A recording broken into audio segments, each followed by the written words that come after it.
Good evening, Adam here from Aqualife Hub, here with episode, I believe, number 20. And as you can tell from the title of this video, I'm here to talk about Vermetid Snails. And as you might guess, this is a topic conversation because I have a bunch of them in my tank.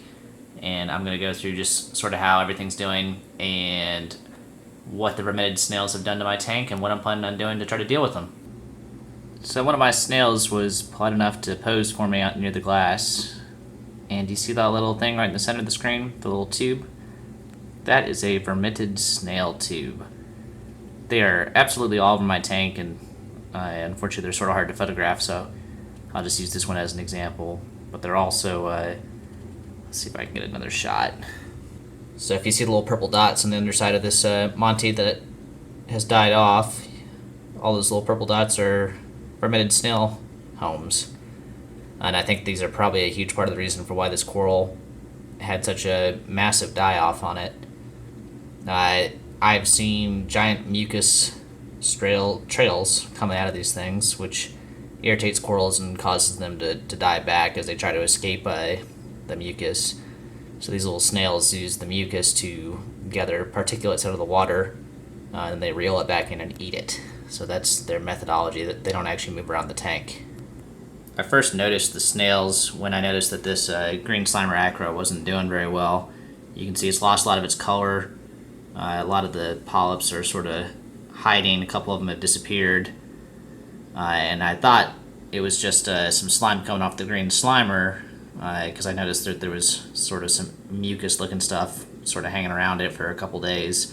And then I turned around to the back of the tank and discovered back on the underside of this rock there were a couple Vermetid snails, which I've now broken off, and actually the coral looks a little better now, and you could actually see the mucus trail coming out of them and landing up directly on top of the acropora.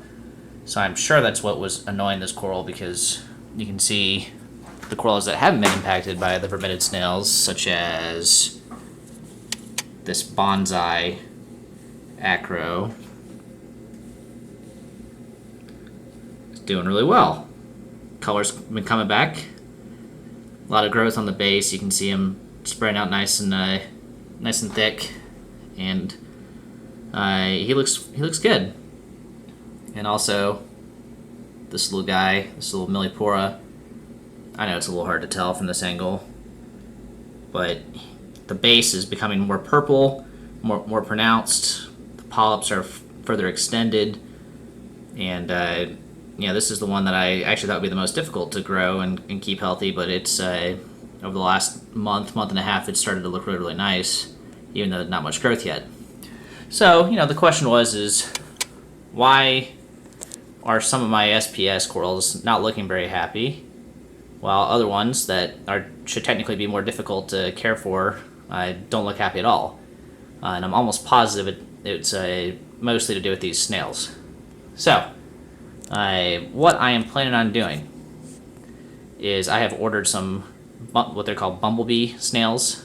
They're essentially carnivorous snails that will eat, supposedly, Vermetid snails.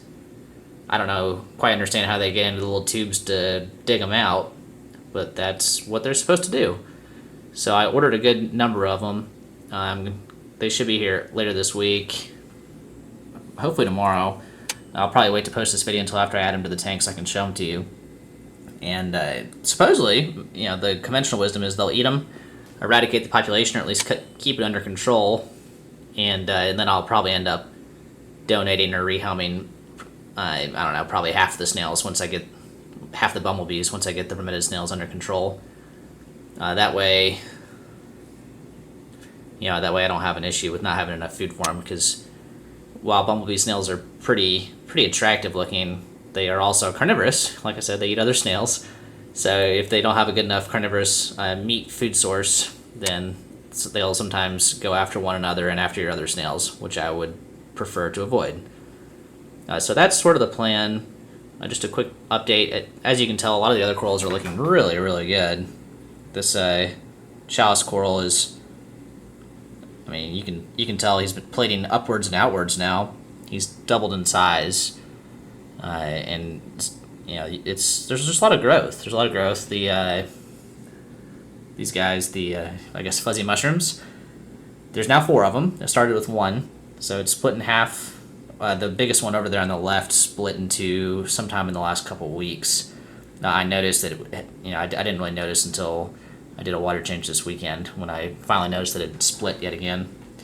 So getting a lot of really good growth, but these little snails are a huge problem, which obviously this poor Montipora, I'm still very disappointed about it.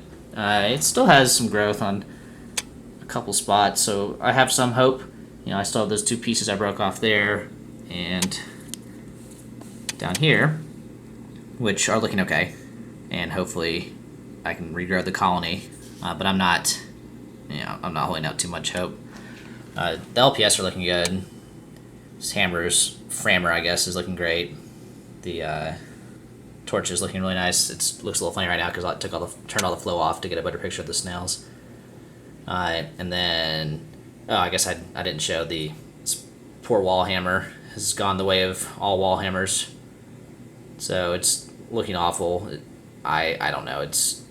I should have just listened to the conventional wisdom that it's just not worth trying.